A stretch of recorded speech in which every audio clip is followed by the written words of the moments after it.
Cinesmack contains spoilers of the spoiling type. If you don't want your spoilers spoiled, please turn back now. Otherwise, enjoy the show! Gentlemen, let's broaden our minds. Lawrence?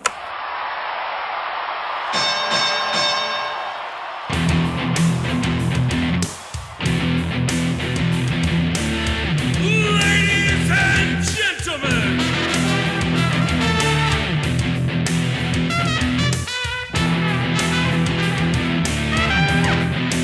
Welcome to the main event! This is Cinesmack! And the winner is...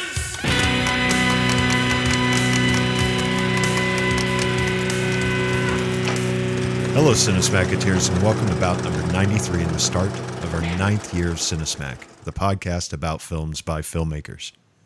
I am your host, Mike Keeler. Joining me tonight is our panel of award-winning judges. First, filmmaker and owner of Arizona Ink Studios, Andrew, keep the change, you filthy animal, Zumwalt. Oh, Wow. ow. Ooh, that burns. That burns. I gotta go change my pants. I'll be right back. Great. Second, filmmaker and owner of Cheshire Moon Films, Tom, the Blessing Haggis. Happy holidays, everybody. Third, filmmaker and owner of One Genome Short Productions, Gabriel. He's a kid. Kids are stupid. I know I was. Roll. Hey, give me a second. I'm checking the bulbs. I'm checking all the bulbs. Hold on just a second. Got a little now here, Russ. Fourth, writer, actor, and director, Kyle. Shitter was full. Fine. You know, I don't own anything. I'm the only one who's not the owner of anything. Kind of makes me sad. You know, guys, this holiday season has been a little rough for me. It's been a very trying time. But watching these movies have really helped put me in the Christmas spirit. I was down in the dumps, put these movies on the old Blu-ray player, and like a paint can to the face thrown by a prepubescent attempted murderer, I was struck by the holiday spirit. Nice. It's good. That's good to hear. Okay, wow. Yeah. Woo! Merry Christmas, everybody. Happy Hanukkah. Kiss my ass, kiss his ass. Happy Hanukkah. Happy Hanukkah. Have a tip-top Kwanzaa and a fantastic Festivus. Yeah, And I'm all there you out go. of these. Whatever pagans do, too. Whatever you guys do.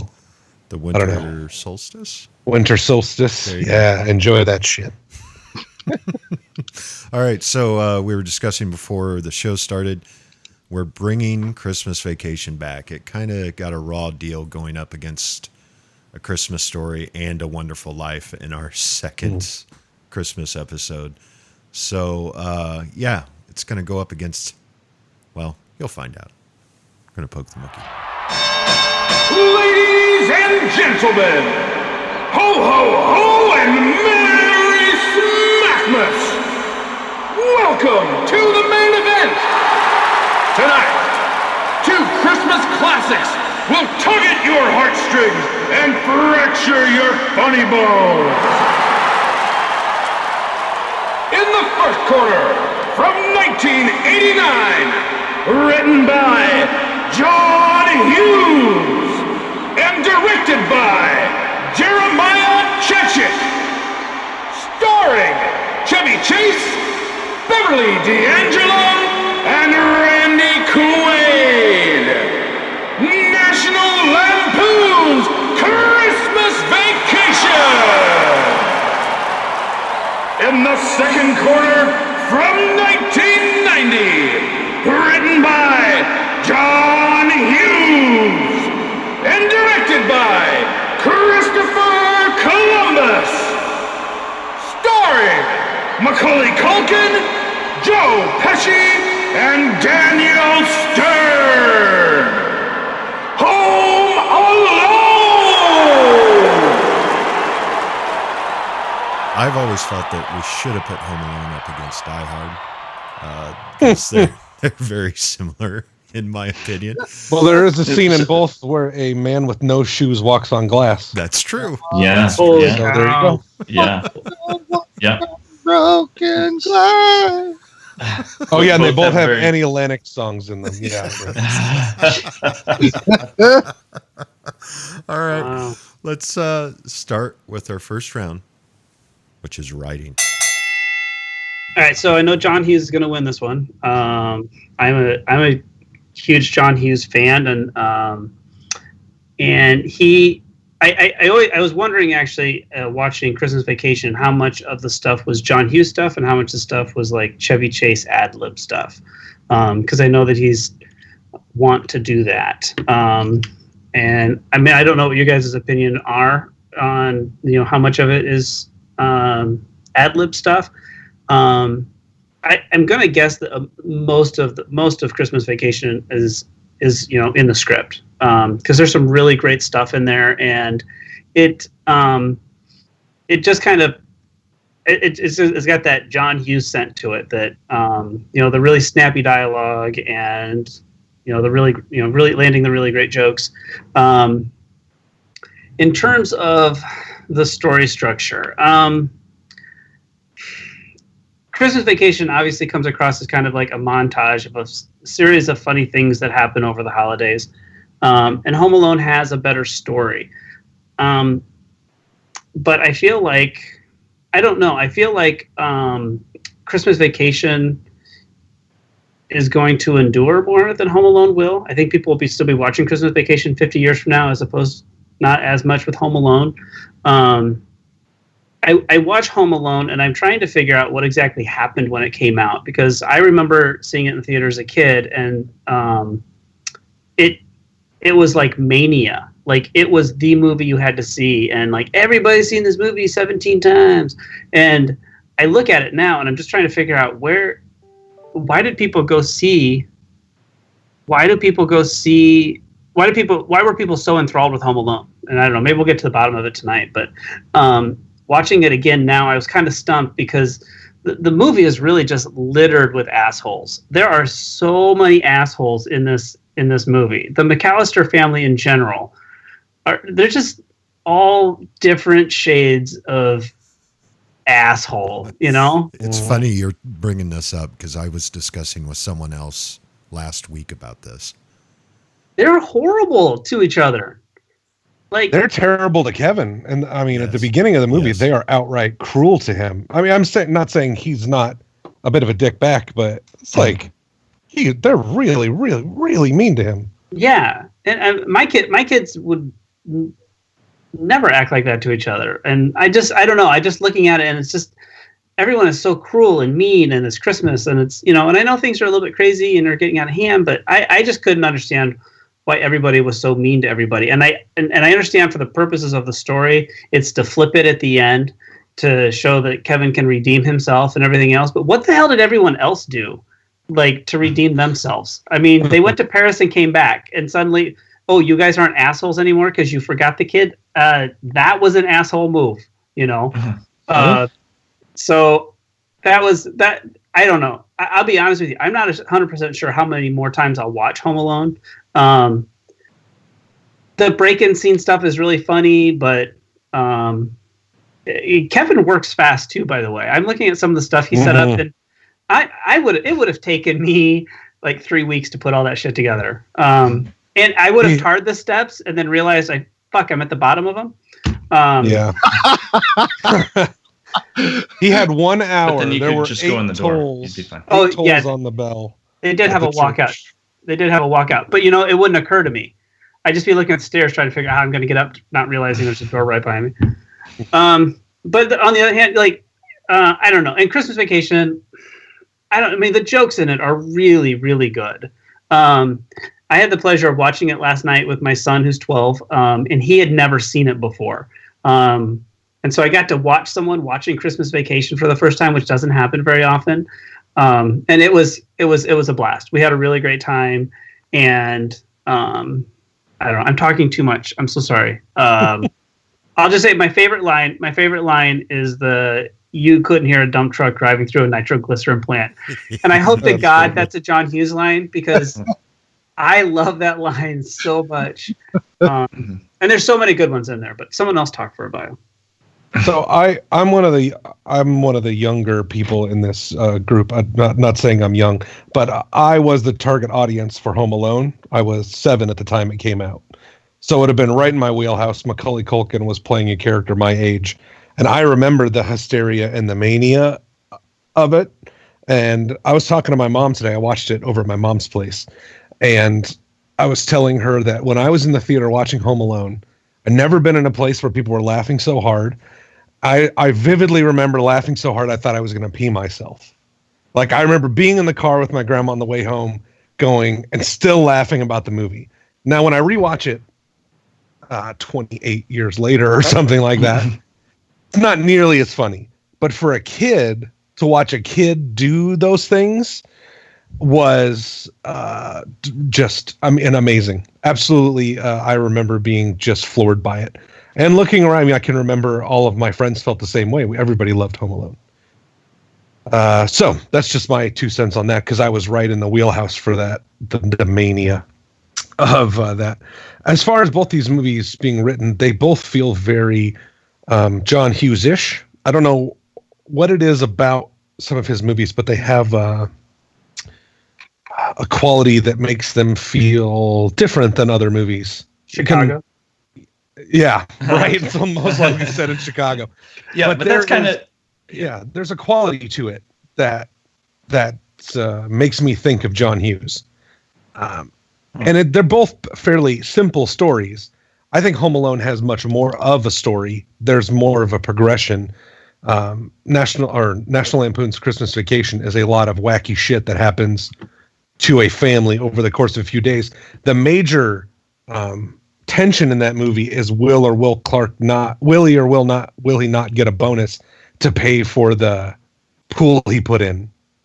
That's like the tension that he's waiting for that's resolved at the end. Thrown in that is all the other family dynamics. But Home Alone has more of a story arc. I don't think it's resolved very well. Even when they show up at the end and they are all home to see Kevin. I mean, I thought John Hurd's action towards seeing a son after being gone was so flat, and like nobody really cared that they were back to see Kevin. So that family is very messed up. The whole drive of that movie is Kevin and his adventures in the house. I have a feeling that a lot of National Lampoon's was Chevy Chase's physical comedy, subtle comedy, and stuff he like kind of wedged in there, that maybe was not on the page. Where Home Alone, because you're dealing with a kid, probably a lot more that's on the page and put out there for him to do.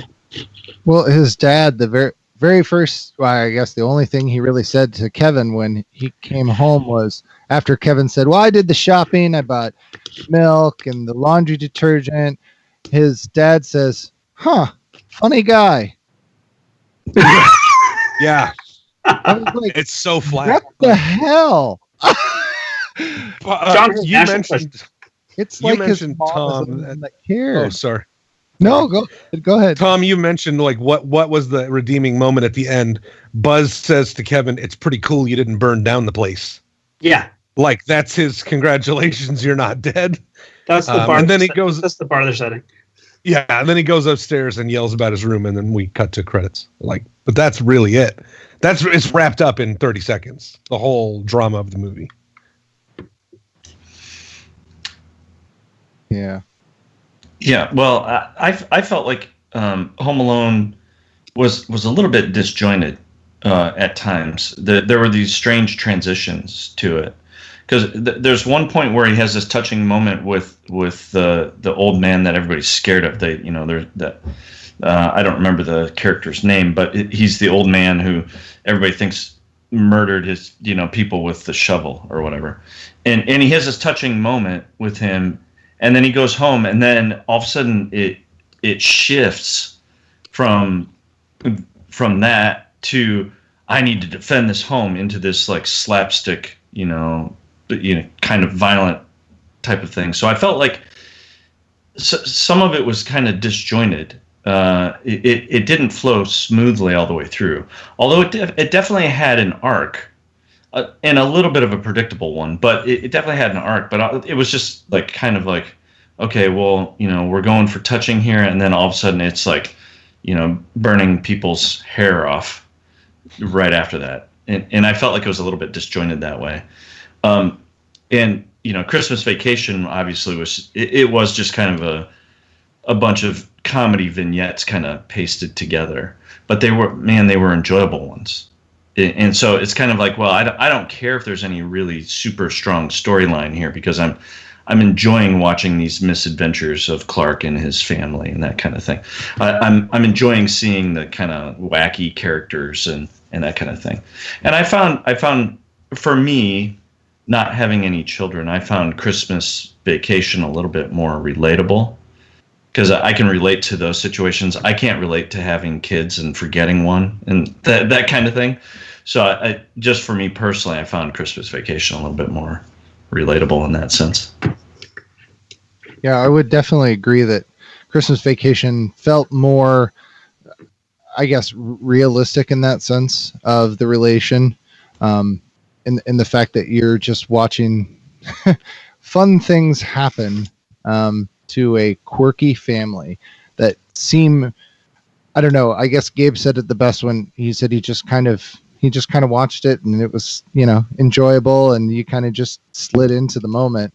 But I think that attests to the fact that it's more relatable. It's more, oh yeah, that's most of it is plausible to the fact that you're like, oh yeah, that's kind of how some of my family things have gone sometimes. And you have that one grandma and one mother-in-law, and that are just like, and mom came over and she can't hear still, and I don't know. There's so much that you connect with.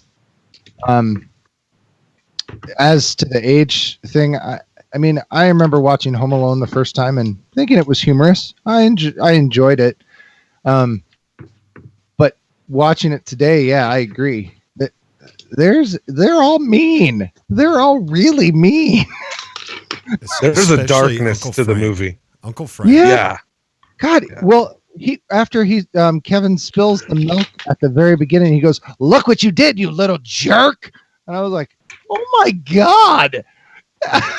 Somebody step up and help Kevin. Right. His parents do not defend him. They spare him too. Right. With 18 people just glaring at him. Hold on. The kid's 8 years old. He made a mistake. He's in trouble, but we don't need to be calling him a jerk. And I was like, what happened? Just what happened in this family? I also found that, I even thought this, and I wasn't quite as young as you, Kyle, when I first saw this, but I did think, as a kid, I was a bright kid. I liked to goof around and do crazy stuff. And I saw my share of the Goonies to, think I could set up booby traps here and there. I don't know if I could come up with some of the shit that he came up with to defend that house. He came up with some pretty, I was like, okay. I mean, he was pretty intelligent when it came to that stuff in an hour. Yeah. He sets up some real slapsticky traps too. Yeah, I agree. Yeah. What was he going to do if Daniel Stern was wearing 3 pairs of socks?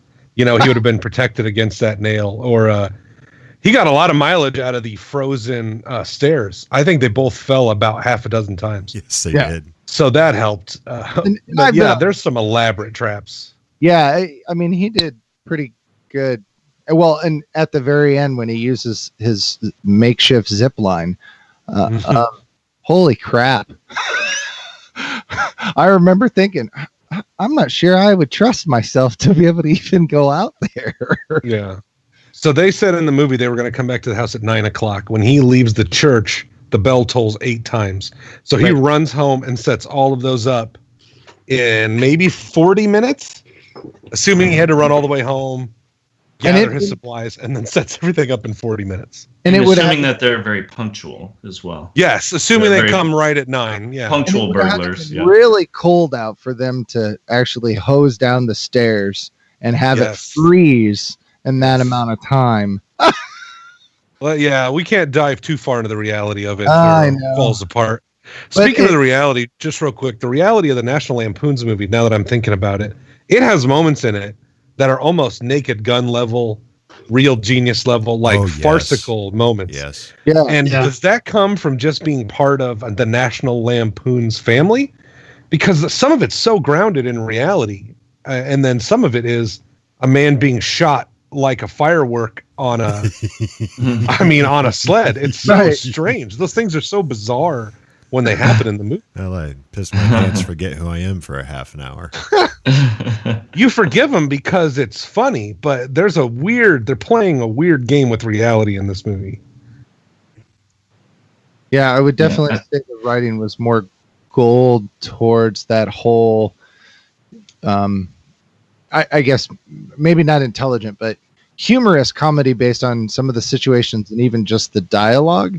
Whereas Home Alone was definitely more physical in how much slapstick and falling down and hitting stuff for that kid likeness. Mm-hmm.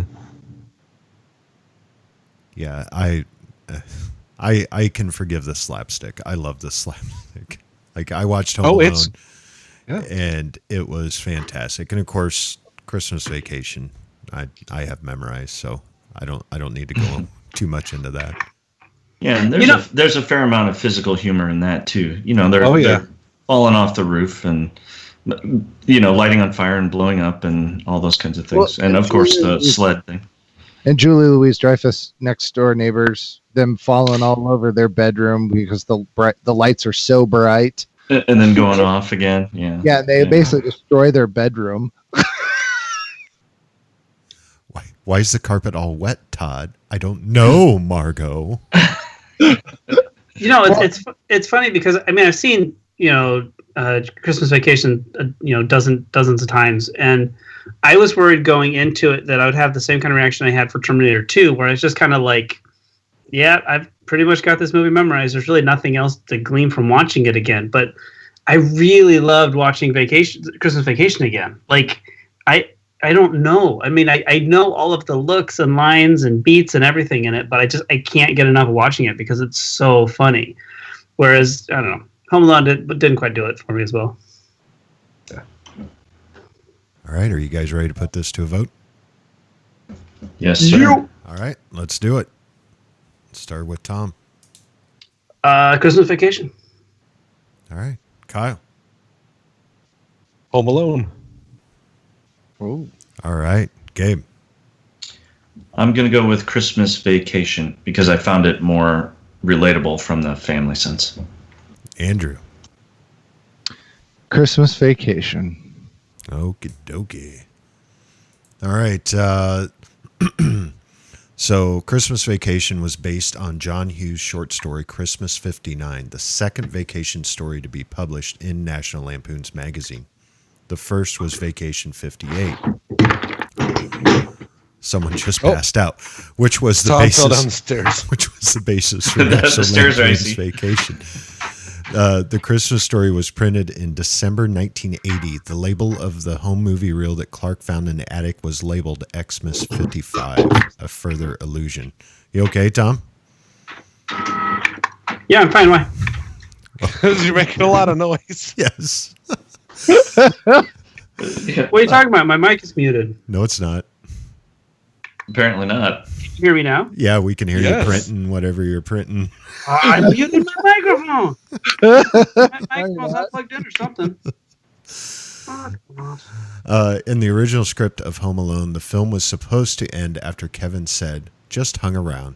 But Chris Columbus decided to add the subplot of showing Kevin witnessing Marley reuniting with his estranged son, daughter-in-law, and granddaughter in order to make it more heartfelt. So I kind of like that little choice. Touch. Yeah, I think that is a good choice. Yeah, I felt like that was one of the more that was one of the more compelling moments as an adult. Right. Where he's speaking to the old man in the church, and then he reconciles with his family at the end. Make a movie about that. That was more compelling to me as an adult. I can see where kids could care less about that, but I also felt like some of the dialogue and stuff was a little bit ham-fisted. It was a little bit kind of like feeding you too much, because we know what is being said in between the lines on some of that stuff. You don't have to clarify it by actually saying it out loud, but that was still a more interesting, more touching part of the story to me. Yeah. Because when it comes to the slapstick stuff, as fun as that is to kind of watch and the kids enjoy it, I feel like storytelling to a certain degree ends during those moments. Because what are we learning about these characters other than he's really crafty at setting this stuff up really fast, and he's potentially very a disturbed, very violent child. Mm-hmm. What else are we learning during those moments? What the story to me kind of like pauses for that. Well, and I think you got to look too at the time. What was the most popular TV show when Home Alone came out? One of the most popular TV shows. 1990? Simpsons. There you go. He's very Bart Simpson-esque. Yeah. And the family is as well. Like they're, kind of flat. You shut your mouth. Do not compare The Simpsons to Home Alone. No, I'm saying that the Home Alone was kind of flat. No. Yep. Simpsons are genius. Simpsons are, well, yeah. Moving Simpsons on. season 2 through 10 are genius. I would have to say I'm not getting into this fucking Simpsons season 10. Everything. It's 20 years since then. That's true. But anyway, I'm just saying he shows a lot of similarity with Bart Simpson, like in the gags, right? So yeah. I just think it was in the mainstream, and that's how he was written, how Kevin was written, in my opinion. Yeah, very much written for kids too, and to take advantage of that right age bracket. But I agree with you, Gabe. I always tear up whenever they show that little meeting out in the driveway. It hits you in the feels. Yeah, and smart stuff in the church too. Oh yeah. Like he says stuff that I'm like, oh yeah, that's actually pretty good. Yeah. All right. Well, it's a little disingenuous because he says, "Oh, I'd never be mad at my dad. I'd always talk to him." He wished them away, remember? Yeah. And then was happy that they were gone. So it doesn't completely logically follow. Also, if he wanted to take some advice, he could have told any number of adults that he was in immediate perilous danger. People were trying to break in and murder him. He was in a church, a store. He saw a cop. He could have got stopped and said, "I didn't mean to steal this toothbrush. People are trying to kill me. Can you help me?" No point does he do any of that. So. Right. Stupid kid. That I loved it when I was 7. Loved it when I was 7, but now looking back, you're like, oh my God, you got to really stretch your imagination here. All right, let's move on to our second round, which is acting. Acting, yes, the theater. Yes. You talk about the acting in these movies. One thing I think they both have in common is great physical comedy. Chevy Chase is. I'm not always been the biggest Chevy Chase fan, but he is a master at this stuff. And I think what makes his performance in National Lampoon's Christmas Vacation so memorable is that he can do slapstick, and he can be subtle, and he can be straight face, and he delivers all those jokes and they all land. And part of that is the awesome work by Beverly D'Angelo playing the straight man next to him while he is being kind of crazy. She is so accommodating and loving as a wife, but still also looks the way we look in the audience, like, Jesus, some of the stuff this guy says is just insane. And the whole ensemble of that movie kind of props up and helps the craziness of some of the slapsticky comedy. Randy Quaid is amazing as Cousin Eddie, one of the great, memorable Christmas characters of all time. Got his own sequel, which I've heard is absolute garbage, but I won't talk about that. And the acting in Home Alone is very much carried by Macaulay Culkin. And while he's good, he is still a kid trying to carry a lot of the story beats. And I think he does it well, but Chevy Chase is he's masterful at the jokes he's pulling off. And the things he's, the way he's facilitating some of the storytelling and his reactions. And one of the most memorable scenes to me is when he's in the department store talking to the woman about getting underwear for his wife. I don't know if that's ad-libbing, but the way he takes that conversation is just hilarious. I mean, turns deadpan and says, "You can't see any lines, can you, Russ?" You know, when she's hiking up her skirt, and then realizes what's going on. But that's just masterful. Some of that stuff is really good. I think Joe Pesci and Daniel Stern are really good at Home Alone, carrying the adult portion of the story. Joe Pesci, in particular, to me, was like, I was kind of surprised at what a good performance he gave, considering this kind of slapsticky role. When he's talking, it feels very serious and sometimes sinister, and I thought they were awesome. So all in all, I think the acting in both these movies is really good, but Chevy Chase is up there with the physical comedians and the things he can do with his body and his face. And Christmas Vacation got so much of the subtlety in with the jokes, and then also the crazy over the top jokes, and almost all of them land. And I think that's what makes it like a classic, is it has 1,000 jokes, you know, and 900 of them land, and they range from just a deadpan look to absolute insanity, someone should be dead kind of slapstick comedy. I will have to pull out and say that I agree 100% with Chevy Chase's acting. I would say that one of the most memorable scenes in that is he goes from fantasizing about having a pool, seeing his family. The fantasy even comes alive and throws a swimming suit at him. His facial expressions go from that, oh, my family is going to love this and everyone's happy, to hello. And immediately his niece comes down, thinks he's Santa Claus, turns around and has a heartfelt, pretty serious conversation with his niece, who has been struggling, you know, in the story, struggling with the family and afraid that Christmas isn't going to happen, all within, you know, a 5-minute span. That takes ability to be able to pull that off and not feel, oh, he was doing funny there and now he's serious. I mean, it just all flowed so well. And I really enjoyed that. I love that in his fantasy, Cousin Eddie is there. Yeah. And he's such a family man that he just looks disappointed, but he doesn't wish him out of his fantasy. Yes. Just stays there. Oh, I like that gag. And I love the the total guy move that, like, this decision is going to get me laid. Like, it's like, it'll make other people happy and I might get lucky out of it too. Yeah. So those are always the easiest decisions to make. Yeah, I agree. Chevy Chase is a master. I think he's fantastic. He just has this way with this kind of really smart ass, snarky, physical kind of humor. His facial expressions and his delivery of the lines are just always spot on. And this has happened to me before. I think I mentioned it one other time too. But Fletch has been on TV. I think it's on HBO or something. Because I've seen it a couple of times recently. Actually, both Fletch and Fletch Lives, and I think he's just fantastic in those things. Yeah. And there's just something about when you just let him go, and he can just be this total smart ass, kind of clumsy, overly self-confident, kind of.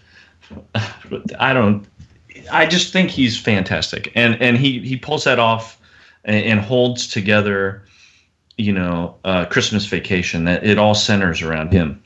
But I agree. There's a good supporting cast too. Beverly D'Angelo and some of the other people who play the woman who plays the aunt who has memory problems and can't hear and all that. Bethany. Yeah, she was pretty fun too. I don't know if she was acting or not. Yeah. Is Rusty still in the Navy? She gives so many good lines. Yeah. Are you still dating Claude? She's pretty good. Oh my God. Now I thought Macaulay Culkin for his age was pretty good, but I thought he was a little bit uneven. There were times where it's like I felt like he was really doing a good job, and other times where I felt like it was kind of like he's reciting memorized lines or he's reading lines or something. They didn't come across as very natural to me, and so I thought he was a little bit uneven. but man, that was a huge star vehicle for him because he was cute, he was adorable, he was fun to watch. I'm not sure he was ever really all that fantastic of an actor, but he was fun to watch in that role. And yeah, Joe Pesci was pretty good, but I felt like Chevy Chase kind of stole both shows, really, kind of, because he was so good. It just kind of overshadowed any performances in Home Alone for me. Well, with Home Alone, I would say that like one of my favorite scenes is when he first plays the tape and for the pizza guy, and that whole like interaction, and then he ends it, and he's sitting there kind of hunched down, and he's repeating the lines exactly, and it's really well done. Yeah, and then when he does a similar thing when he's singing. Yeah. He's singing, what's the song? I can't remember. Rocking Around the Christmas Tree. I thought it was an Elvis song, right? Was it I'm Dreaming of a White Christmas? Yeah. Yeah. When he's like lip syncing along with that, he does a pretty good job with that too. And that's one part where I thought, he's that's pretty good, and he's kind of into it. He's kind of being more natural, But then there were times when he was delivering certain lines where it just was like, okay, he's got this memorized. We just got to get it. We got to get him to say it to move on, and it wasn't really a top performance.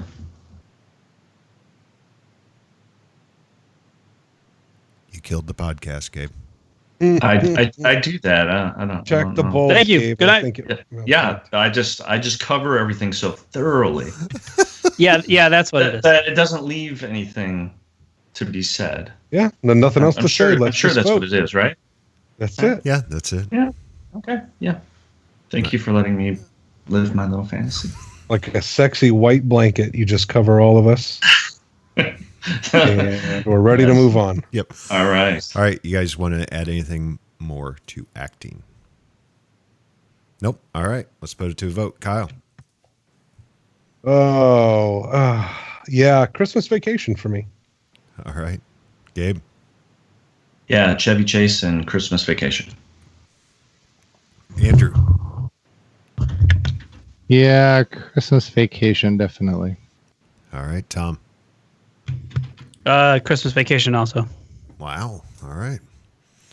John Candy filmed his part in only one day, albeit a 23-hour day. The story about having once forgotten his son at a funeral home was entirely improvised.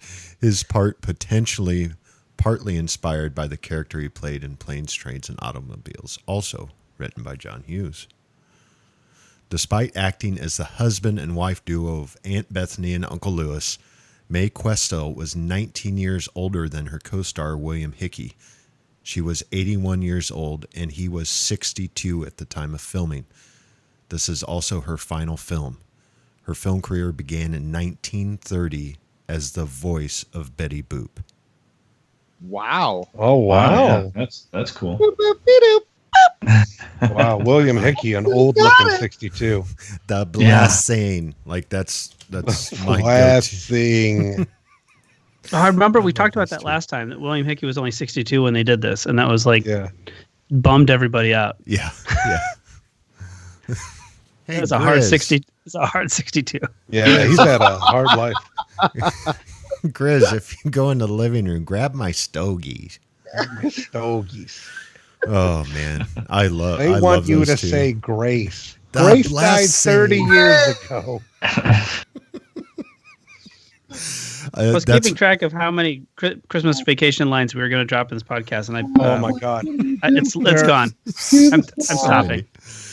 A list of quotes from this movie could be pages and pages and pages. Yep. All right, let's move on to our third round, which is directing. Well, yeah. I felt like don't kill the podcast, Gabe. I'll try not to. I'll leave a little bit for you guys this time. I promise. Thank you, Gabe. Okay, you're welcome. I feel like, especially at the beginning of Home Alone, I had a very kind of Spielberg kind of feel to it. because I've felt like a number of Spielberg films where they deal with children, things like E.T. and that kind of thing, that they show these really chaotic family dynamics where there's a lot going on, and there's like kind of this dialogue over top of other dialogue, and it's just chaos. And I realized then it felt really like a Spielberg film to start with, and mostly because of that, And then maybe it didn't hurt, and we can save this for the next round. But maybe it didn't hurt that there was John Williams music over top of it. Maybe that made it feel more like a Spielberg film too. But then after that, I think maybe the comparisons to Spielberg kind of stop. I just don't. I felt like it was competently directed, but I also felt like it was a little disjointed at times. And again, I'll bring up the example of where he's in the church, and it's this kind of quiet, touching moment, and then all of a sudden he rushes home and he's like, just out of nowhere, I got to defend this house. And he starts setting up all that stuff, and it turns into this crazy, over-the-top, slapstick, violent kind of thing. And so I felt like it was kind of uneven at times, from an editing standpoint. And I don't know, it's hard to know if it was written that way. I think it's a challenge for a viewer to know what was written and how it was written, and then what happened in editing. Was there a different transition there, but editing changed it? Something didn't work, so they cut it out, or the movie was getting too long, so they dropped it? Or was that always how it was written? It's hard to know. But I felt at times that Home Alone was a little bit disjointed from an editing standpoint. Christmas Vacation, I thought it was competently directed. I don't know that there was anything that really stood out. But one thing I did notice was a lot of the cinematography, much of it happened at night. So that they had a lot of these shots where it was like he's outside trying to get the lights to work, or they're doing the sledding, and it's at night. And I always felt like that. And they don't look like, what movie was it we watched that had all the day for night? Oh, Lawrence of Arabia. It didn't look like that. It was actually, it looks like these were actually shot at night with giant lighting rigs and that kind of thing. And I have to give them credit for that, because it worked. And I've always felt like that kind of thing was kind of challenging. I felt like the cinematography. Actually, the cinematography in both is pretty good.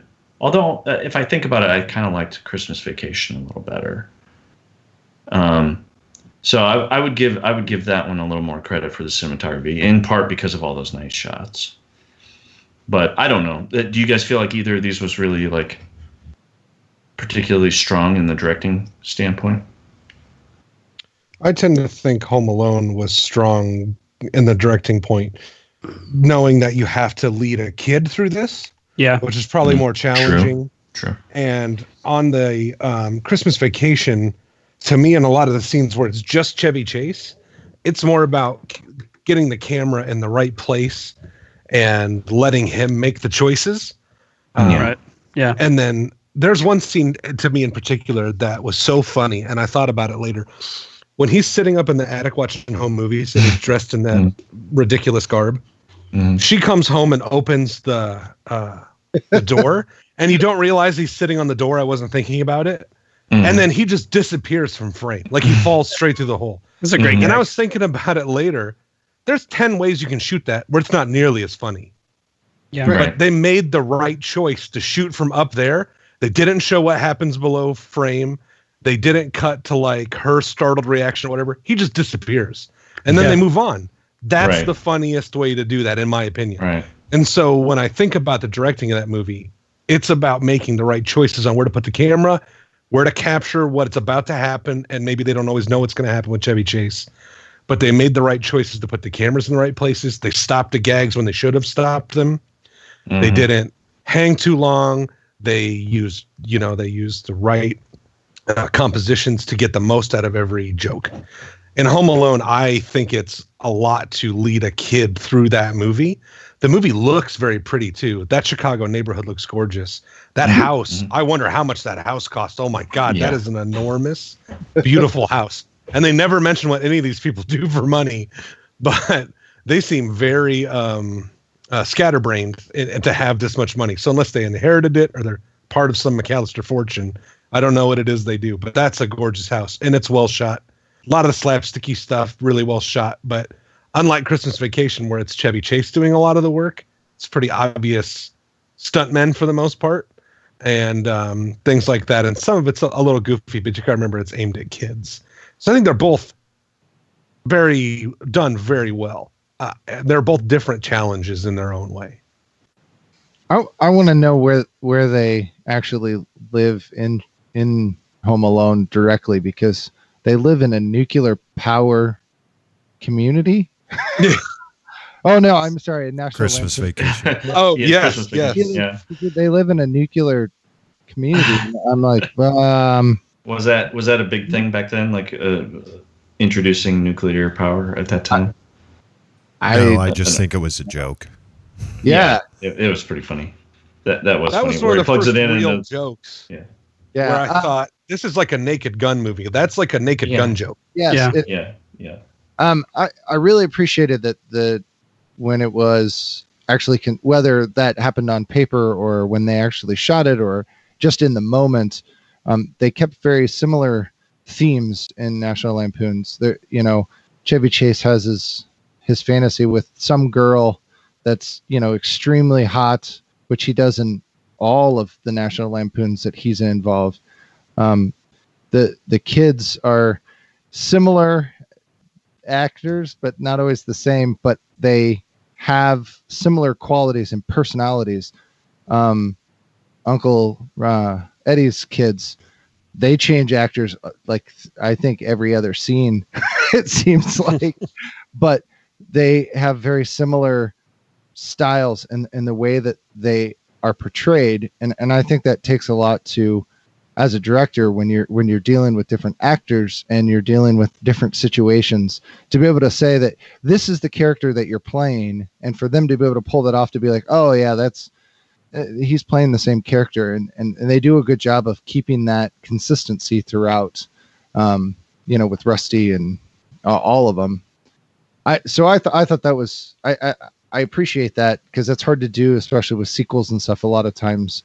Especially when you're dealing with different kinds of people who may react differently, especially when you have people like Chevy Chase on set doing stuff that you weren't really expecting. So I appreciate that. The one I would say out of Home Alone, there was nothing that extremely jumped out at me. I do agree with all the other sentiments that it is hard to direct kids. And so, that takes, I guess, courage. And I mean, it definitely takes some patience to do. And so to pull off what they actually achieved is saying something there. I would say that the one thing I noticed that really kind of was awkward to me in Home Alone is they did and maybe this was intentional, but it seemed like a lot of the gags for a lot of the physical comedy, they had a lot of hard cuts. So like the paint cans is one that really stood out at me. When they show Kevin throwing the paint can, they do a long, and it's a pretty long take of them going, look, a paint can, it's coming. And then he gets hit, and then they cut back and Kevin throws another one and he's like, look. And Joe Pesci's like, oh, another one. And then gets hit. And I don't know if it was just cut to be slower so that way younger audiences caught it, or I don't know. That seemed very odd to me. And I don't know, maybe that wasn't a directorial thing, maybe that was completely done in editing and that's how it came out, but that seemed very stiff almost because of those weird hard cuts that they had in between some of those gags. Wow. Jeez, you're like total Grinch on the I'm sorry. action scenes. Jesus, dude. Sorry. I love those action scenes. My favorite line from those is maybe he committed suicide. Yeah. It's so dark. It makes me laugh until I cry. It is just so funny, and apparently it was ad-libbed. That's a weird one to leave. And Yes. Maybe committed. Oh my God, I'd be rolling if I was on that set. That was perfect. well, and this time when he steps on the nail, all I could think of was A Quiet Place. Yeah. Me too. Same thing, yeah. But they stole that gag from Home Alone. Oh yeah, they did. Yeah. Give him a pass. It was what, 28 years between the two? Yeah. Well, we'll give it to him. Okay, thanks. All right. I'll be so happy when I let them know. Yeah, call John Krasinski up and All right. let him know. Johnny, how's the wife? Well, I Still thought hot, sweet. I thought the action scenes were handled really, pretty well. You got to cut around some of that stuff, but some of you start to notice if you've seen certain movies long enough, you start to notice some of the errors, and I really started noticing some of the errors in Christmas Vacation. Yeah. Just some, hands or arms out of place but still. And that's just because, I'm kind of have to watch for that stuff when I'm doing things. So it's hard to shut that off and just let a movie play. All movies have continuity problems. Yes, all movies do.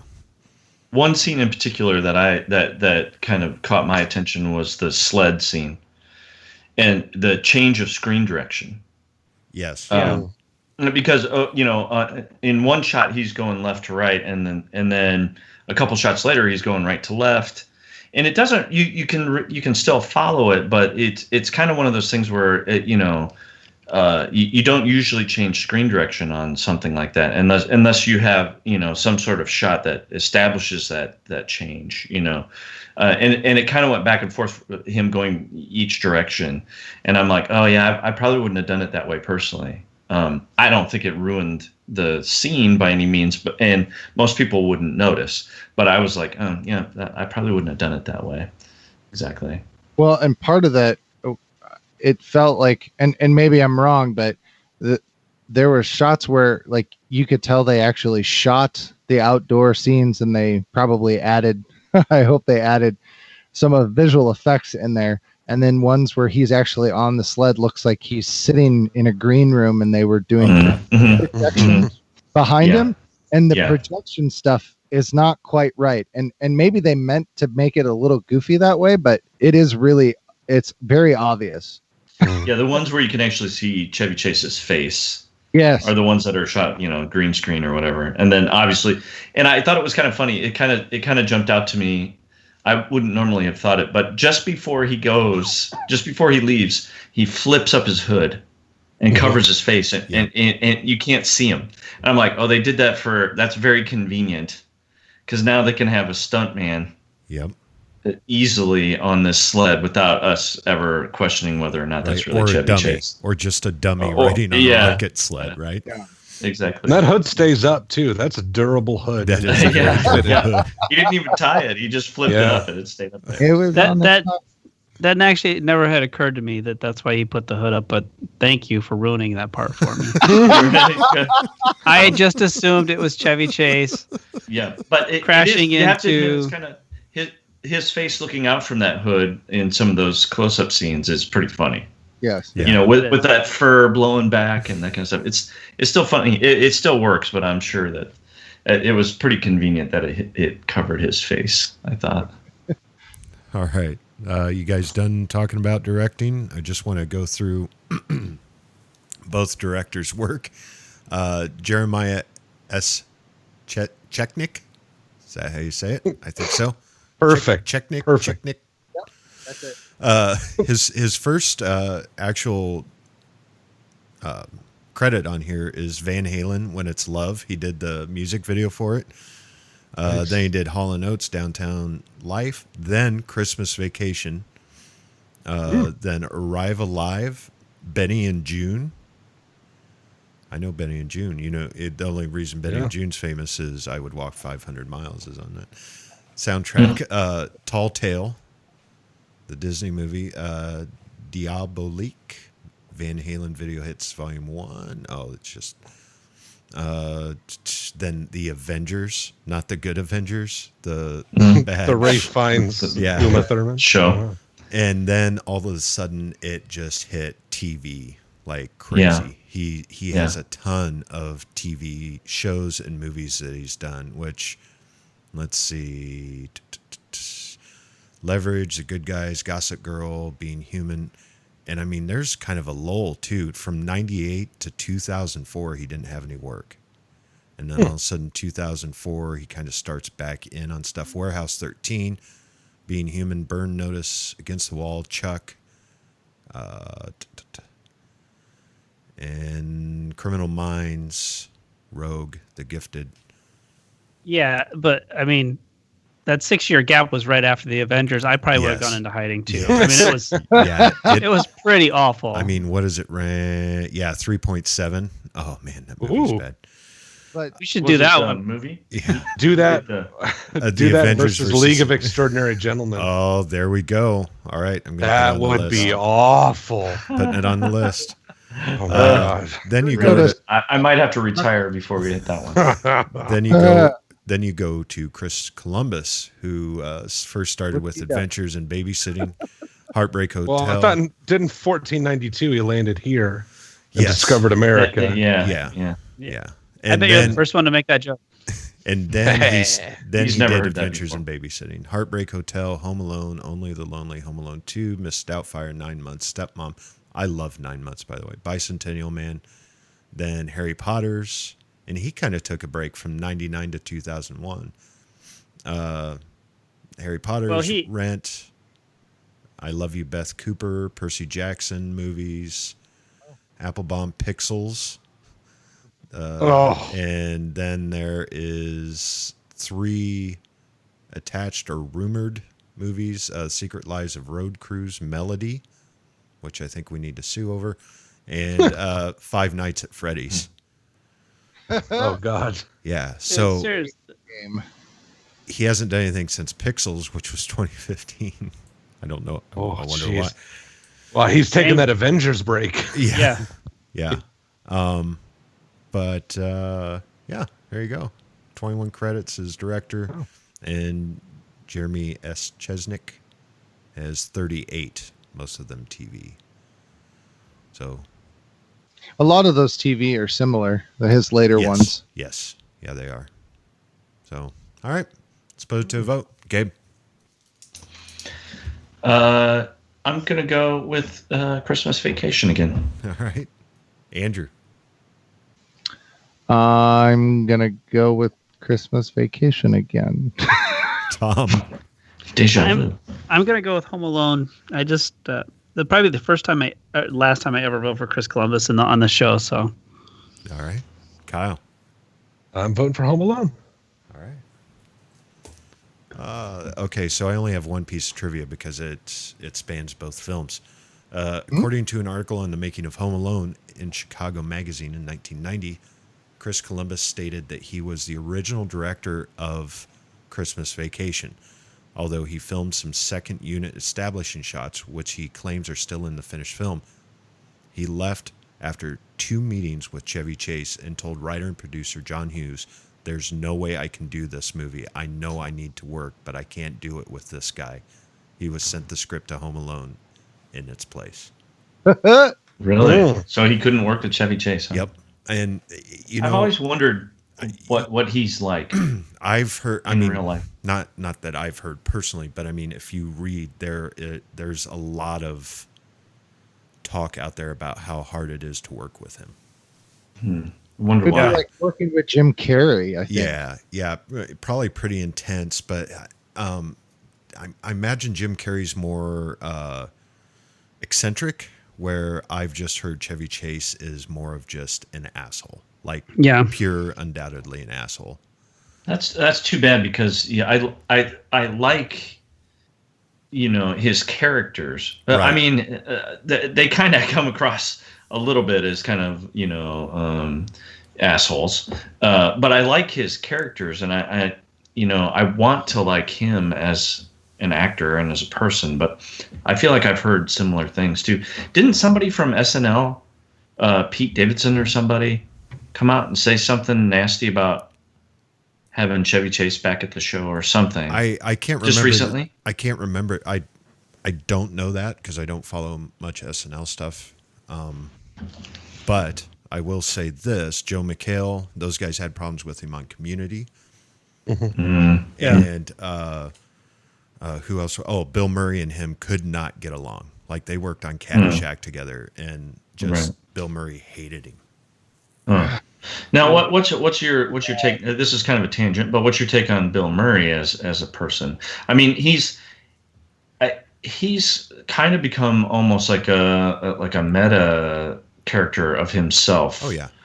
That everybody seems to love Bill Murray, and I don't know if you guys are familiar with the site, the Chive. Yep. But they have all this Bill Murray merchandise, and he visits there all the time, and there's all these stories about where he'll crash a wedding or something, and he'll be a bartender, and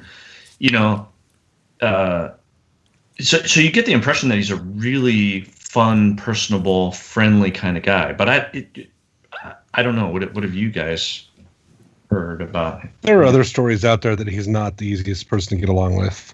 Yeah, I feel like I've heard that. I've seen some of those things around. Never know how much of that is true. But. Right. Yeah. Unless it's consistent, Yeah, it's pretty consistent for Chevy Chase. Yeah.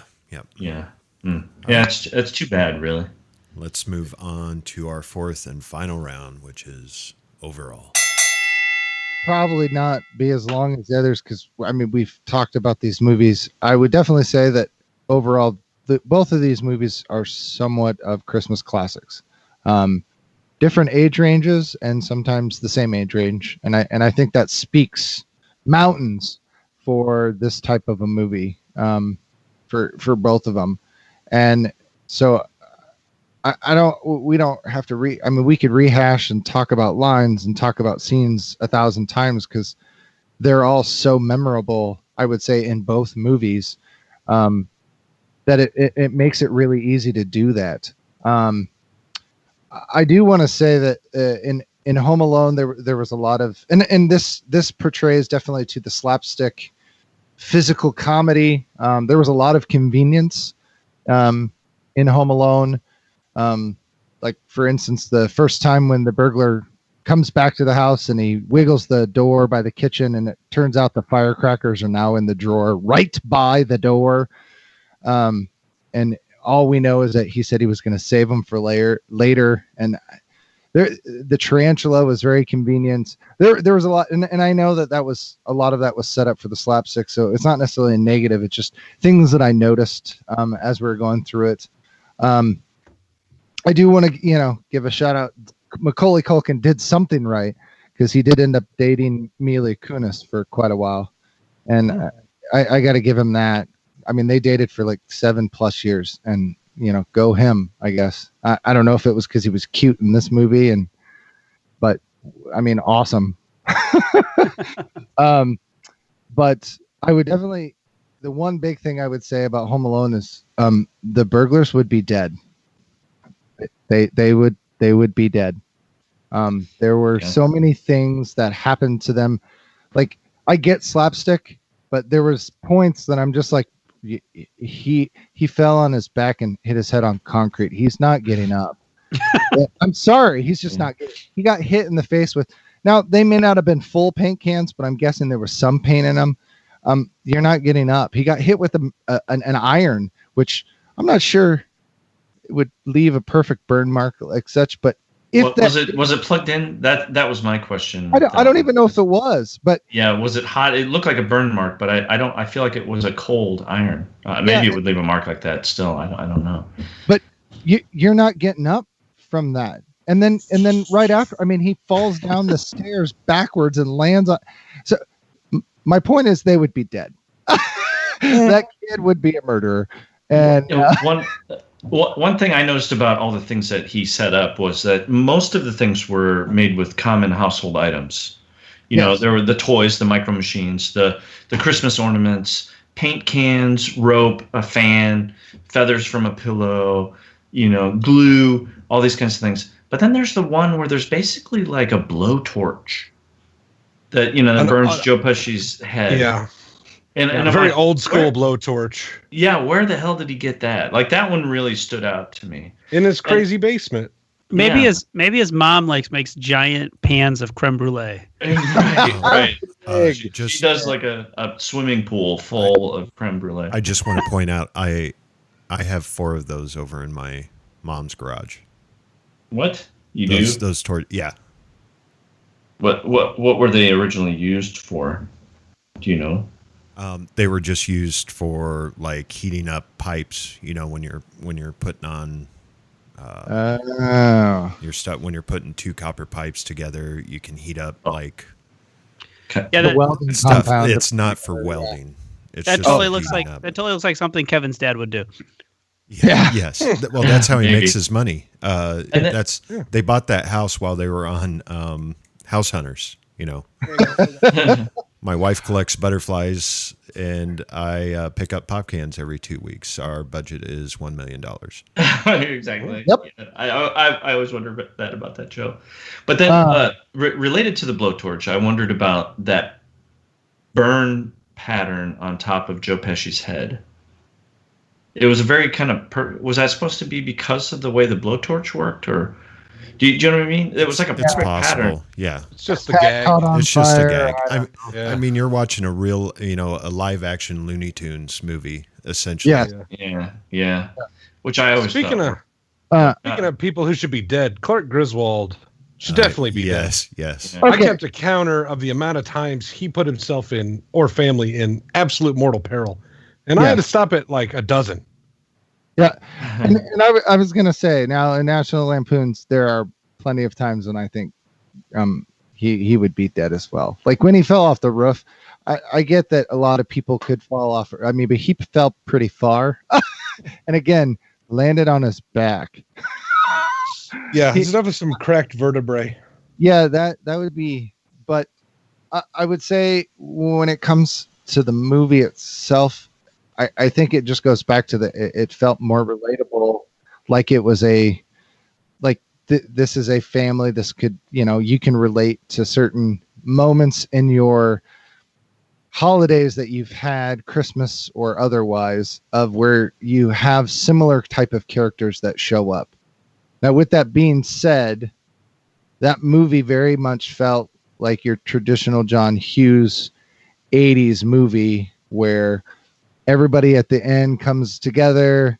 We all shake hands. We got laughing. The one guy comes in and says, no, hold on. We've made up now. I was waiting for the slow clap. It felt very that 80s, especially when the boss's wife comes in and she's like, oh, you're going to arrest these guys. And he's like, no, I'm not pressing charges. And he's like, I was going to hold away his bonuses. And she's like, oh, you are a cheap. What a way to save a buck. And then everyone's like, oh, we're all friends now. Oh. It felt very 80s movie. That lady is very judgmental considering she's wearing an expensive mink shawl and doing her makeup in a cop car. So take it with a grain of salt. Right. It's just that ending. But then I have to say, out of all of the things, this is the only Christmas movie that I know of. Now, there may be something else out there that I've not seen, but the only Christmas movie I know that doesn't end with a Christmas Carol, that ends with the Star Spangled Banner. Play ball. True. Because True. at most, even Home Alone ends with Christmassy music, and there's Christmas, and this movie ends with the Star Spangled Banner. Well, they kind of end it with subverting a trope, too. A lot of John Hughes movies end with a freeze frame. Right. The end of Christmas Vacation ends with Chevy Chase being there, but just staring blankly as they pull out. It's not a freeze frame, but he almost makes it look like one. It's so weird. To jump up in the air and then freeze. Yeah. Yeah. Again, But then he that- starts interacting with the dog, but it's almost like a joke about a John Hughes movie. Yeah, like that 80s cliche that you have. Yeah. So I don't know. Like I said, I enjoyed both movies. I don't know. It's hard. We've talked so much about these because they're, again, very relatable in both sense and both enjoyable. So somebody jump in. All right, I want to jump in. Whoa. Oh, okay. All right, just the music. We always talk about music here. Damn it! That's what I was gonna do. I was Okay. gonna cut off Gabe. I Okay. was Yeah, setting me it too. up. Okay, go I Kyle. was Go. gonna cut off Gabe. Go Kyle. Oh, the John Williams score is magical, amazing for Home Alone, so good. Yeah. And brings back so many memories. It has such a great title theme. I love it. John I can't. Williams. I know. It's Did very- he do the it's very music John Williams for sounding. Harry Potter? Is he the same guy who did music for the Harry Potter films?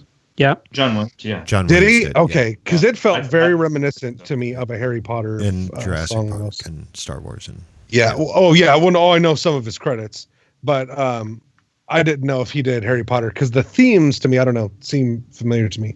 But that's a great theme. Yeah. Yeah. Now, I don't know that the other than what Andrew was saying about like not ending on a Christmas Carol, I don't know if the music in Christmas Vacation really stands out that much. Is there anything that really stands out? I mean, The Yeah. opening It has that song. opening part oh too. yeah, of course, yeah, of course. And that's one thing I wanted to mention too. I should have gone back and listened to our previous podcast to know what I talked about then, because I'm probably repeating myself.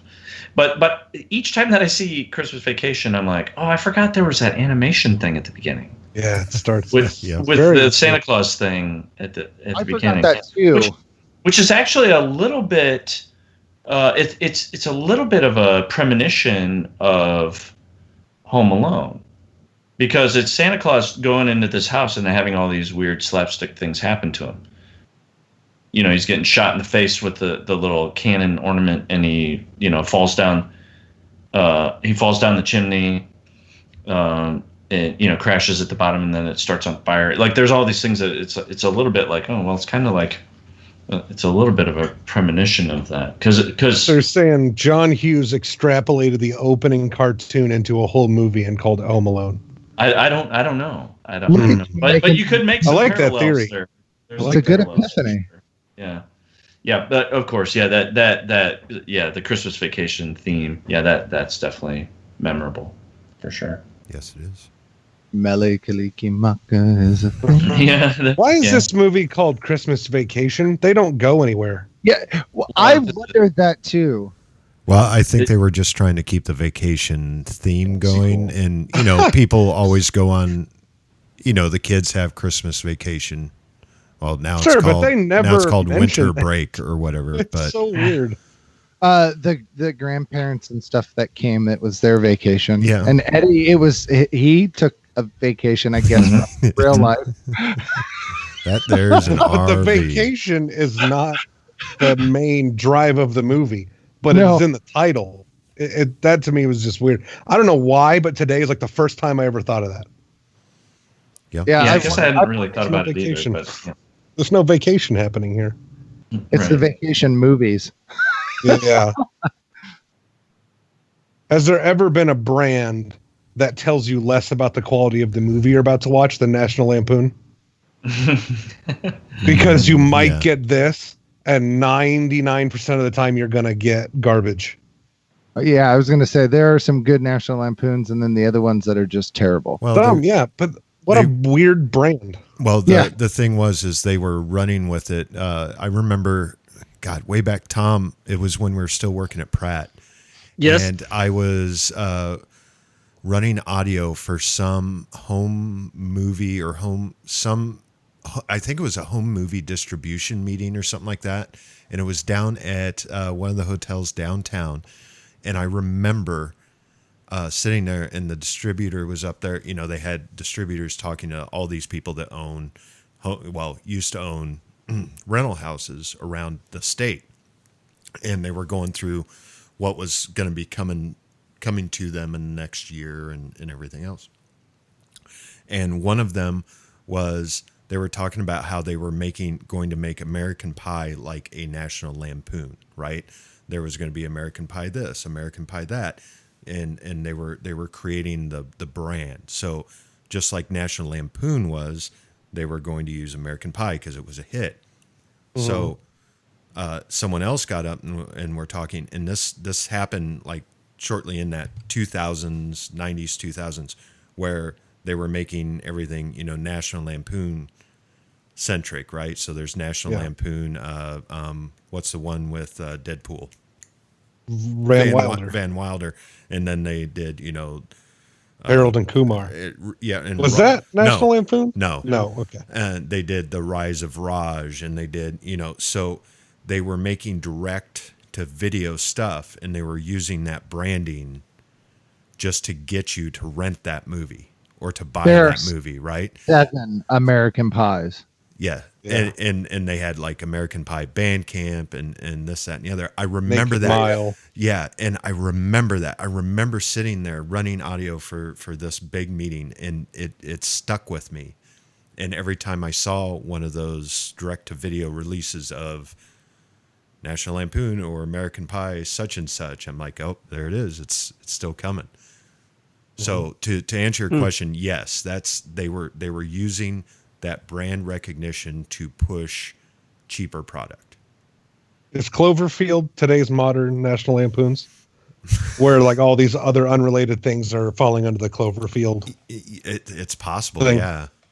There was I can't remember what I was watching now, but there was a movie that just came out, and the distributor wanted to roll it into the Cloverfield universe, even though it had nothing to do with it. It was. They didn't think it could. It was stand on its own. Place. The Quiet Place. Right. Yeah. We were talking about that. Yeah. Oh. So like, that's the new thing. They're like, well, it's not enough. We'll put Cloverfield on it. That'll help it sell. It's so weird. Well, if you think about it, all movies that are based on a true story are all part of the same series. Right. Oh, that's deep. Whoa. And there's National Lampoon's Vacation, National Lampoon's Animal House, National Lampoon's Christmas Vacation, National Lampoon's Black Ball, National Lampoon's European Vacation, National Lampoon's Van Wilder, National Lampoon's Loaded Weapon 1. Yeah, like they were Loaded Weapon. They were just using that as kind of a staple. There's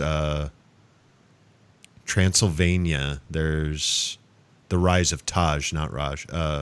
Vegas Vacation. Van Wilder was actually pretty funny.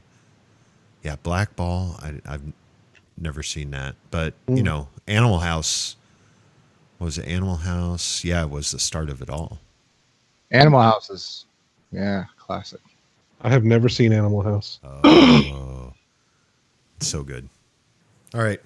You guys want to add anything else to this? We've discussed these movies, I think, quite deeply. Anything else you want to add in overall? No? All right. Let's put it to a vote. Andrew. Christmas Vacation. Tom. Yeah, I have to go Christmas Vacation too. Kyle. Christmas Vacation too, like Cousin Eddie's like revenge or whatever. That joke never gets old. Never does. It worked for me. Do it. I'm voting for Home Alone. Are you? It's because you have a plastic plate replaced from that metal one they gave you. It runs right under the part in my hair. Right. If that thing gets dented, your hair won't look right. The hair just ain't gonna look right.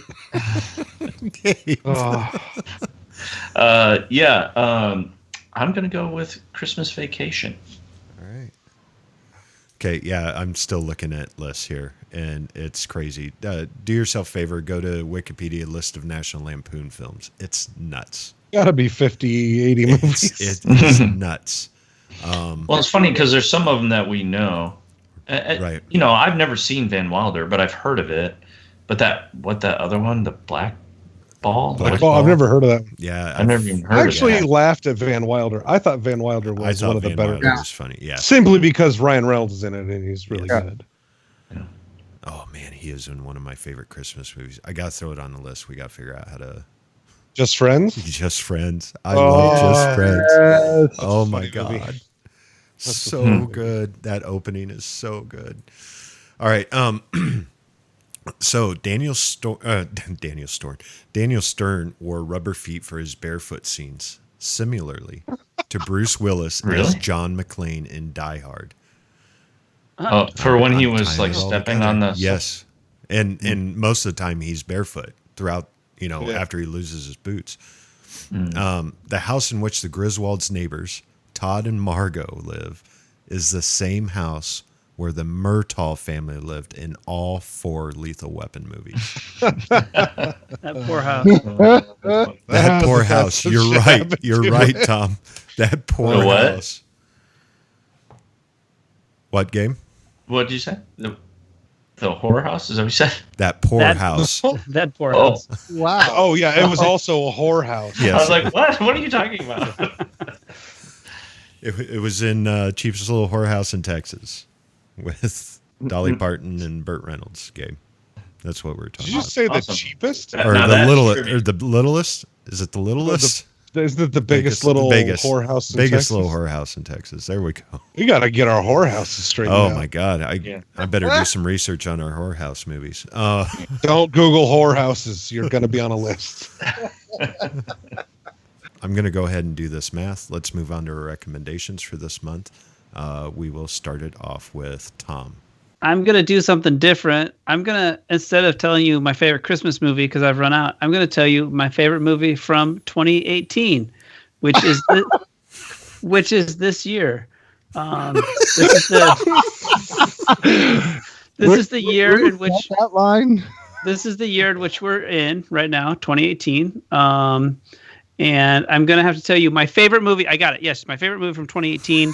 It's the end of the year, and we're picking them. I'm going to say Widows is actually my favorite movie of 2018. Now, there's a couple weeks left, and there's a lot of really great movies coming out, and it's Oscar season and everything else. But Widows, absolutely, just 100% was a blast to watch. It was so much fun, and the marketing, like all movies that I like, was all screwed up, and it didn't sell the movie the way it was supposed to. It is a fantastic heist movie. The acting in it is really, really great. The characters are deep, and it's I don't know. I was watching it, and I kind of felt like if they'd stuck Kate McKinnon in there, it would have been like a completely different movie. But it's on par with The Town, which is one of my favorite movies of all time. And I've said before, heist movies are my favorite, and so it's tough for me to watch a heist movie and put it up with one of my favorites. But everybody should go see Widows. I'm very sad that more people didn't go see it. It is an absolute. I mean, if you like heist movies, you gotta check it out. So Liam Neeson's really great in it, and it's directed by Steve McQueen, who did not The Great Escape. He did 12 Years a Slave, which Great Escape would have been another great name for 12 Years a Slave, I think. So anyway, that was a joke. Like they should have called 12 Years a Slave Great Escape. Anybody get that? No. God. Jesus. You know, you sandbagged my jeez. Christmas Vacation 2 joke, so I'm not helping you. I've said like 3 words all night, and I'm getting ganged up on. Jesus. You All gotta right. pay. Thanks, Tom. Yeah, Kyle. you're welcome. Kyle. Oh, me. Okay. Yeah. So my favorite movie I have seen in the year 2018. I know it's going to sound very cliche, but I did love Avengers of Infinity War. But I'll try to be a little bit more creative than that and let Mike do that one. No. I got it. The movie that I was most surprised by how much I enjoyed, Mission Impossible Fallout. Oh, dude, Yeah. I just watched that. Too long. It's Yeah. too long, in Yeah. my opinion. But damn, is that a good movie, in my opinion. I loved it. And I'm not the biggest Mission Impossible or Tom Cruise fan, but I loved Mission Impossible Fallout. Yeah, I considered recommending that one. I have a different one, but I enjoyed Mission Impossible Fallout Oh, too. man, it is and good. that was gonna, even if we weren't doing our favorite of 2018, that was gonna be my recommendation. But I couldn't honestly remember if I had recommended it before. I don't know. I might have in You a previous could've. episode. You're in charge yeah. of keeping track of that stuff. Yeah, I know. I'm not very good at it. We should get a website or something. Yeah, Yeah, that'd be weird. That'd be weird. that'd be weird. All right, thanks, Kyle. That's a good pick. Gabe, I'm gonna take a crack at your favorite movie of 2018. And it stars your favorite actor, Equalizer 2. Yeah. Well, this is a tough one. No, it's definitely not Equalizer 2. I should probably say like Blade Runner 2049. Was that 2018? That was 2017. Was that 2017? Okay. But actually, one of my favorite movies, I really enjoyed it much more than I thought I was going to, and I thought it was really like just fascinating to watch and heartfelt and just plain enjoyable, quirky. I would definitely recommend Isle of Dogs. I really enjoyed that a lot. And I don't know if you're into Wes Anderson things or any of the stop motion type stuff, but it's just fascinating. It's incredible what they do. And I saw a thing just recently that where the animator was talking about how they did some of the stuff for Isle of Dogs. And there's a scene where they show someone making sushi. And they show them grabbing all the ingredients and cutting the ingredients into the appropriate pieces and rolling them into sushi and applying wasabi and all this kind of stuff. And it's just fantastic and intricate and that kind of thing. I think they said it was hard to tell from the video, but they showed a time lapse thing, and it definitely went at least 30 days in the time lapse. And then they said. One of the things said after 7 months we had 1.5 minutes of film of them just that sushi scene. My God! I'd kill myself. Yeah, and he also said, we went through several animators because it broke some. Like some of them had to give up on that scene and let somebody else come in and work on it. And in the time lapse kind of thing, you can see they change animators. Like you can see one guy working on it, and then all of a sudden there's another guy working on it, and then there's a woman who comes in and works on it, and then another guy, and you're like, I just assumed when I first saw that it was the kind of thing where, that's just they're working in shifts, or this person has a specialty or something, and they needed them for that part. But apparently that scene was so difficult and so time consuming that the animators burned out essentially. Wow! But it's really fascinating stuff, and it's a really fun, quirky, heartwarming kind of story. Especially if you like dogs. We have a couple dogs, and I love them. And you just kind of, if you're a dog lover, you will like Isle of Dogs. So I would highly recommend it. All right, thanks, Gabe. Andrew. Oh well, the 2018 thing kind of threw me for a loop. Yeah, tell me about it. Because I wasn't really ready. Because I've seen a lot of movies in 2018, and there are movies that I enjoyed, and there are movies that I was like, oh, that was actually really good, or I wasn't expecting that to be as good as it was. I don't know if Infinity War was definitely fantastic. Deadpool 2 was fantastic, but none that really jumped out. So I'm going to go with an obscure 2018 movie that perhaps people have or haven't seen, but I really enjoyed The Meg. and I know I haven't seen it. Oh my goodness. It is such a fun, it reminded me of not the quality, but it reminded me of watching Jaws for the first time. There are scenes in it that you're just like, if you really get into that suspension of disbelief, it's quite overwhelming with some of the stuff they do. But the film it's a fun movie to watch. That's all it is. It's not that's going to win something, but it's got great dialogue. It's quirky. It's funny. You can predict some of the people that are going to potentially die. And it was a lot of enjoyment to watch. So I would recommend watching The Meg. It was fun, especially if you like shark movies or weird, funny action. Dwight is fantastic in it. Dwight from The Office. Jason Statham, right? He's Jason Statham. Yeah. And then it is Christmas, so you have to watch that Christmas Story because it's the best movie ever in Christmas time. All right. Thanks, Andrew. All right. Well, we mentioned Avengers Infinity War. I mean, let's not forget Black Panther came out this year. Ant-Man and the Wasp. Like, it was a big year for comic book films, and Black Panther just surprised everyone. What was that?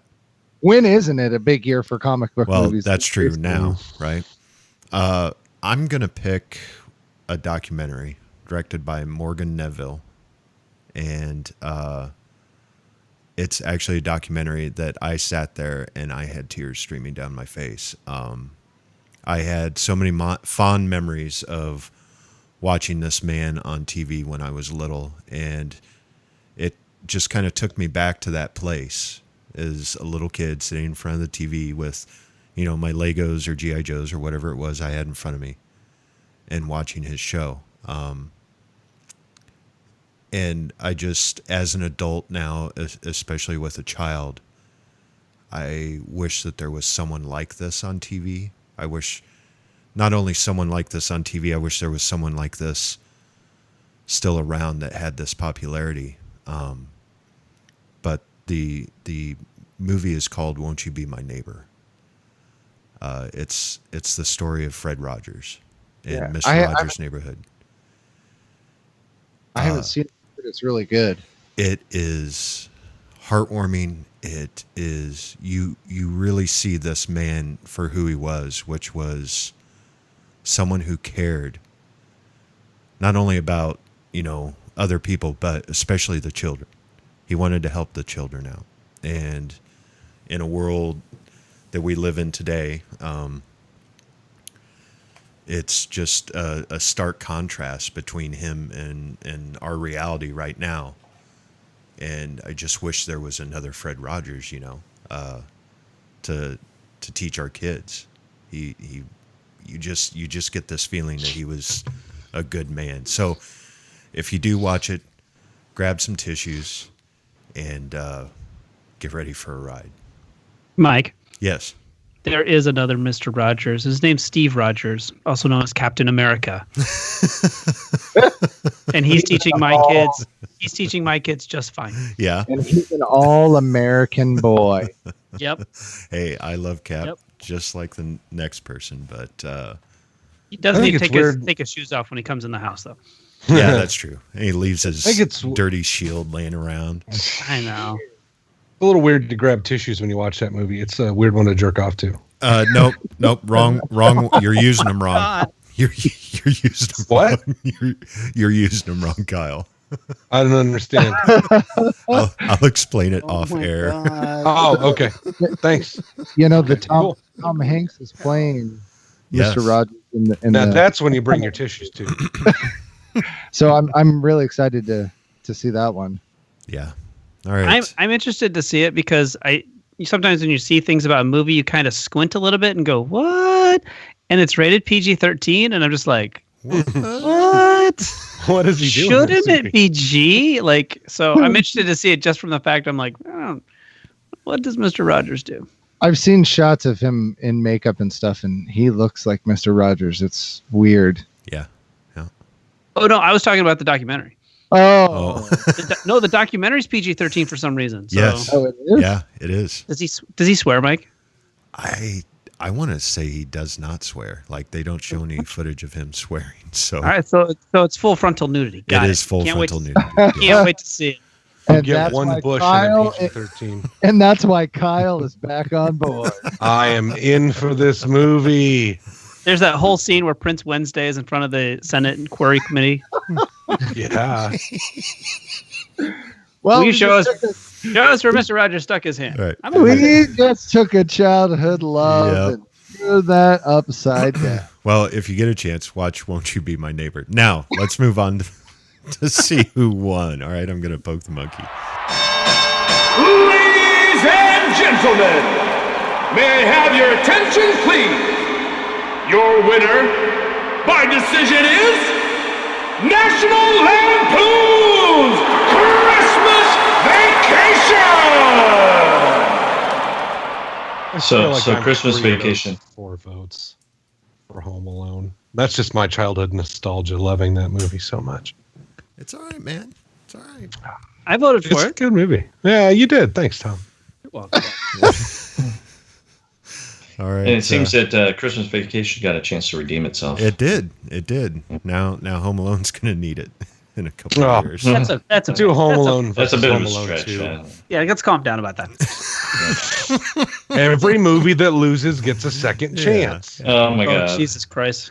Or we feed it Okay, to we'll the put lions. Home Alone. We'll put Home Alone up against the core. We'll see how it goes. There we go. All right. There we go. At what point, how many chances do these movies get? Then, in that matchup of losers, one will lose. Then does that one get another chance? Will we be watching these terrible movies? Like we end the up watching saddest- the worst movies over and over. Birdemic. Saddest March Madness ever. It's always Have to Birdemic watch versus it. Birdemic 2. Have to watch it until it wins. Right. We have to go down in quality until it wins. You know what? It got $476 million. Home Alone's doing just fine. Yeah. Yeah, it was a mega hit. It Yeah. was. Still is. National Lampoon's only made 71. So All right. Let's Inflation? move on to where people can find you, what you're doing now. Tom. I don't know. I'm still doing video stuff. I guess it's pretty good. I don't know. I'm on Facebook and Vimeo, and I usually say something funny here, but I don't know. It's cool. Merry Christmas, whatever. Wow, Someone, Tom really someone bringing needs it to down. give, what's that Steve Martin movie? Mixed Nuts. Someone needs to give Tom the phone number to Steve Martin and Mixed Nuts. That movie's a fantastic. Don't watch Mixed Nuts. It'll just make your mood worse. And you'll run out of tissues, right, Kyle? Steve Martin is a handsome man. Anyways, where can you find? I guess you can find me on Facebook. Yet nobody has. I think I'm friends with all you guys on Facebook already. So I actually made an Instagram. Believe it or not. So I know I post 0 pictures. I have no pictures so far. And I have 1 follower. So that's awesome. But I'm going to try to be more sociable in 2019. I don't know if that means using social media more, but I'm going to try to be more sociable. Good. Gabe. Is it? Yeah. I don't know. Yeah. It's good. Yeah, I think. Yeah, I don't. Not necessarily I'm using considering- social media, but just you know, hanging out with people. Yeah, I I agree. don't. I agree. People are the worst. We are. Yes. Yeah. Yeah. Especially I've Tom. considered. You're not helping his self-esteem here, man. He's already having a bad night. Jeez. Whatever.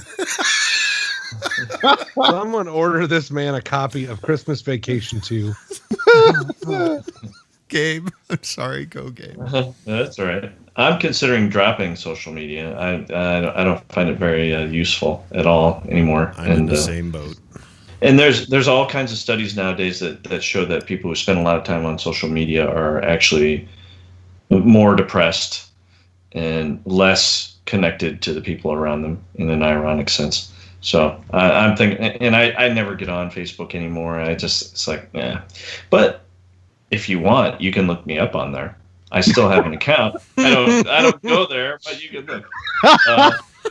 You can also check out some of our One Genome short films on onegenomeshort.com. This is the most depressing ending. Yeah, to an it's gotten sad episode here. Ever. I don't go there, but you can be my friend if you want. Friend me. This is the might ultimate accept ending to it. Home Alone, Yeah. where the old man his son doesn't show up, and he's just standing out there salting the sidewalk, and he's all alone. We're in the Yeah, bad and it culture. really Home Alone refers to him. Yeah, there you go. Oh. Good job, Gabe. Andrew, please bring us back. I don't know about that, but yeah, you can find ArizonaInkStudios.com, and from there you can find all of the social media that we're on that we don't use. So Oh, jeez. I'm kind of at the same. I like Instagram. I think is about the only thing because we can do some live stuff, and we tried some stuff, and it works pretty well. But like Facebook. I'm never on it. Some of our films are on YouTube, but most of them are on the website because I want you to go to the website because it's cooler and it's a community. So get out there and talk about films and stuff because that's really cool. I wish I had a website. Yeah. Yeah. Now I'm depressed. Wouldn't that be weird, Gabe? Now I'm depressed too. Let's just end. We would appreciate it if you could leave us a review on iTunes or whatever podcasting service you use. You can contact us at cinesmack@gmail.com. Follow us on Twitter and Facebook. Just search Cinesmack to keep up to date with our latest episodes. For January, we head to San Francisco as two police detectives distribute justice with cold steel and burnt rubber. Dirty Harry takes on Bullet. So for Andrew, Tom, Gabe, Kyle, and myself, thanks for listening and Merry Smackmas. Where do you think you're going? Nobody's leaving. Nobody's walking out on this fun, old-fashioned family Christmas. No, we're all in this together. This is a full-blown 4-alarm holiday emergency here. We're going to press on, and we're going to have the happiest Christmas since Bing Crosby tap danced with Danny fucking Kaye. And when Santa squeezes his fat white ass down that chimney tonight, he's going to find the jolliest bunch of assholes this side of the nut house. You're goofy. Don't piss me off, Art. This has been a test of the Southsider Studios podcast system. This was only a test. If this were a true lack of entertainment, your head would explode. Go to iTunes and subscribe to our feed. Just search Southsider Studios.